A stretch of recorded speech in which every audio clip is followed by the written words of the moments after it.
మీలో ఎవరికైనా వీడియో చూసే వాళ్ళకు పులగం పచ్చడి ఇష్టమైతే కామెంట్ చేయండి. నాకైతే చాలా ఇష్టం. నేనైతే ఎవ్రీ వీక్ ఒకసారి అయితే చేసుకుంటాను. హాయ్ అందరికీ.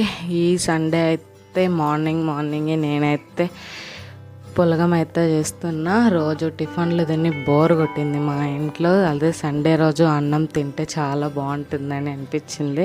అందుకని ఈరోజు అయితే వైట్ రైస్ కాకుండా కొంచెం వెరైటీగా అయితే పులగం అయితే చేసుకుంటున్నా. దాని కాంబినేషన్లో అయితే పచ్చడి చేసుకుంటే చాలా అంటే చాలా బాగుంటుంది కదా. ఎప్పుడు సండే వస్తే ఇడ్లీ దోశ అవే తిని ఎగ్ చికెన్ తిని బోర్ కొట్టింది. అందుకని ఈసారి అయితే ఇలా మంచిగా అయితే పులగం పచ్చడి అయితే చేసుకొని తిందాం అనిపించింది. అందుకని గబగబా అయితే కుక్కర్లో అయితే ప్రిపేర్ చేసిన. నార్మల్గా చేసేదాన్ని, దానికి కొంచెం ఆయిల్ వేసి అలా తిరమా తీసినట్టు చేస్తే చాలా అంటే చాలా టేస్ట్ ఉంటుంది. వీడియో నచ్చితే సబ్స్క్రైబ్ చేయండి, అలాగే లైక్ కూడా చేయండి, కామెంట్ కూడా చేయండి.